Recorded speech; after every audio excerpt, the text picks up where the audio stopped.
오늘 킹덤에서는 신화를 쓰다, BTS 다음은 K-웹툰에 대해 얘기를 해볼까 합니다. K-웹툰하고 BTS가 연결되는군요, 강희정 요원. 네, 일단 지난 8월 24일 이후부터 그래도 유일하게 거의 웃을 수 있는 뉴스 중에 하나가 이 BTS 뉴스가 아닐까 싶은데요.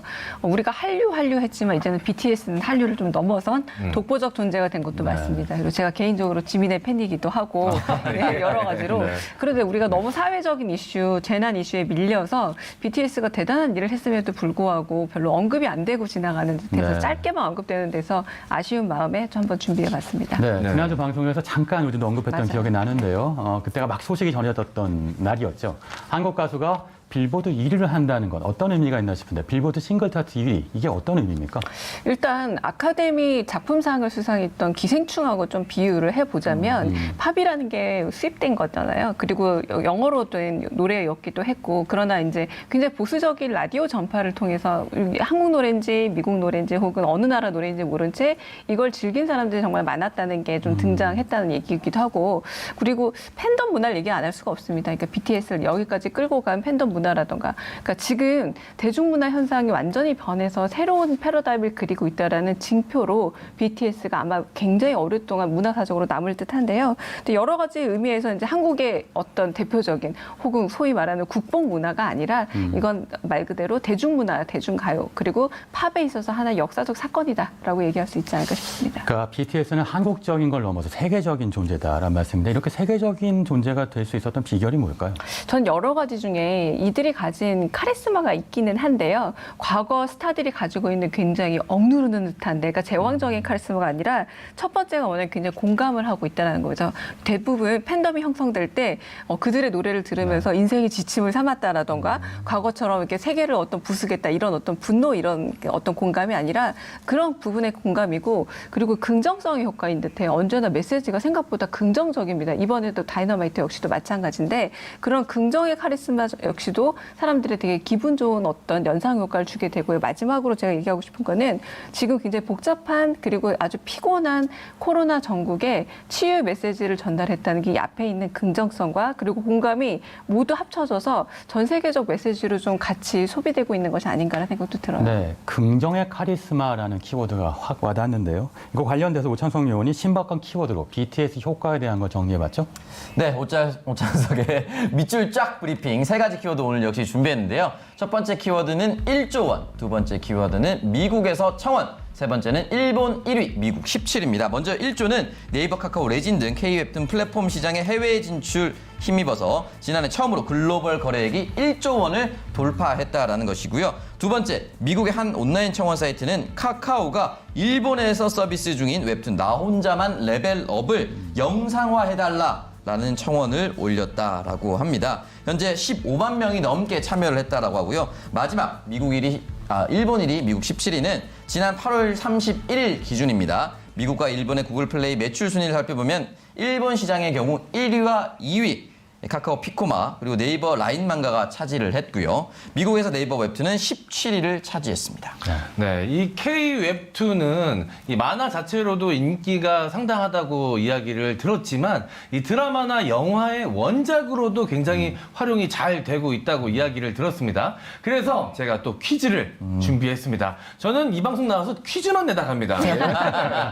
따로 하는 일이 뭔지 잘 모르겠어요, 저도. 킹슈맨의 손범수. 네, 킹슈맨의 손범수 좋네요. 마음에 듭니다. 네. 자, 문제 드리도록 하겠습니다. 킹덤 퀴즈입니다. 다음 중 웹툰을 원작으로 한 영화나 드라마의 주인공은 누구일까요? 1번 박서준, 잘생기셨습니다. 2번 정우성, 잘생기셨습니다. 3번 최불암, 잘생기셨습니다. 네, 정답은 하나가 아닐 수도 있습니다. 자, 오창석 요원이 자, 이번에도 맞출 수 있을런지 한번 도전해보시기 바라겠습니다. 일단 1번은 무조건 맞습니다. 제가 최근에 네. 이 작품을 굉장히 잘 봤거든요. 열혈 애청자였습니다. 이태원 프리덤. 네.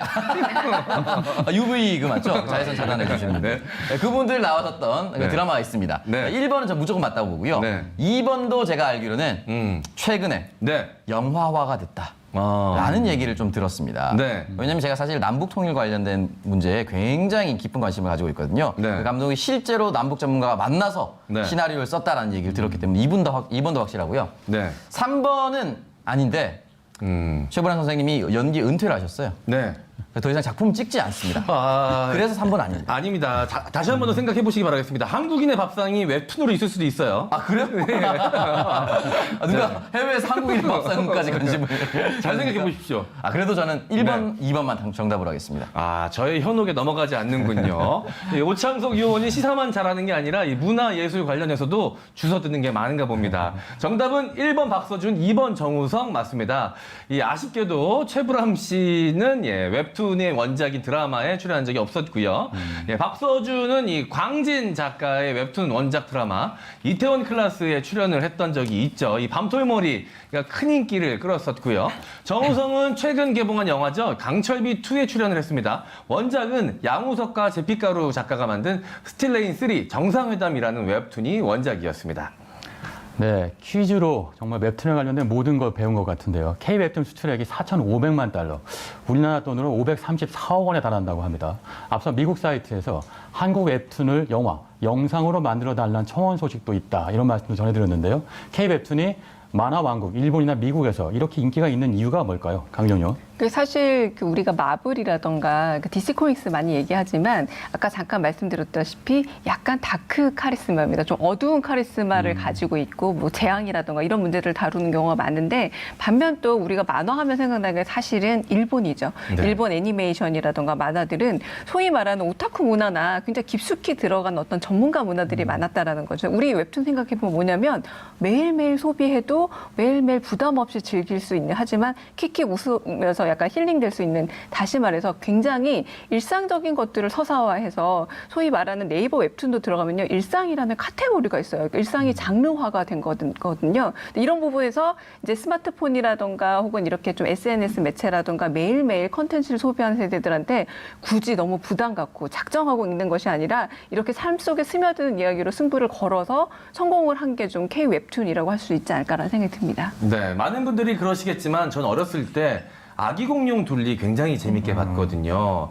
너무너무 귀여웠고 그 아기 공룡 둘리를 괴롭히는 고길동이 너무너무 미웠는데 이제 나이를 먹고 아기 공룡 둘리 스토리를 다시 생각해 보면 고길동이 보살입니다. 예. 그렇죠. 둘리가 민폐 그런 민폐가 없어요. 집 맨날 다 부수고. 근데 요즘 다시 봐도 참 재밌더라고요. 그런데 이제 이 K 웹툰이 이렇게 전 세계적으로 인기가 있다고 하니까 또 감회가 새로운데요.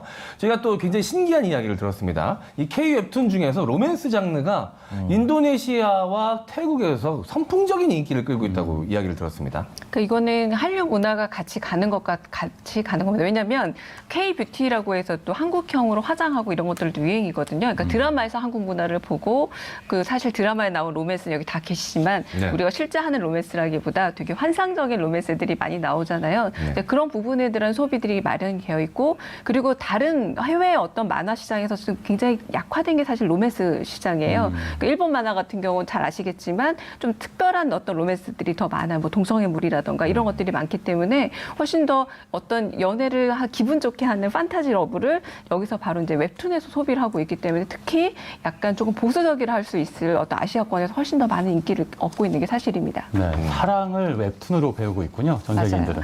네, 어쨌든 웹툰이라고 하는 것들, 영화, 드라마, 게임, 여러 가지 2차 창작물로 뻗어나가고 있는 게 사실입니다.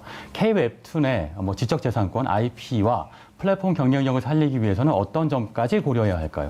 실질적으로 현지 작가를 많이 키우고 있다고 합니다. 그래서 왜냐하면 우리 웹툰이라는 게 아무래도 문화적으로 가고 있는 플랫폼 수출도 있거든요. 우리가 뭐 네이버 웹툰, 다음툰 이런 것들처럼 플랫폼 수출하면서 그 현지 문화를 좀 만들어가는 건데 저는 킹덤이 넷플릭스에서 선택된 이유를 좀 말씀드리고 싶어요. 왜 넷플릭스가 한국 배우들과 한국 감독을 활용해서 킹덤을 만들었는가? 사실은 한류 문화를 바탕으로 해서 동아시아의 어떤 지배력을 활용하기 위해서 한국을 썼거든요. 그러니까 저희도 이미 만들어진 어떤 지배적인 플랫폼을 활용해서 잘 만들어 갔으면, 그러니까 킹덤의 전략을 좀 따라가면 어떨까라는 생각이 들기도 합니다. 네, K-뷰티, K-방역, K-팝, K-무비, K-웹툰 모든 것들이 다 하나로 연결되어 있는 것 같습니다. 자, 오늘 신화를 쓰다, BTS 다음은 K-웹툰을 주제로 얘기를 나눠봤습니다. 오늘의 킹덤 어록 이렇게 제시해봅니다.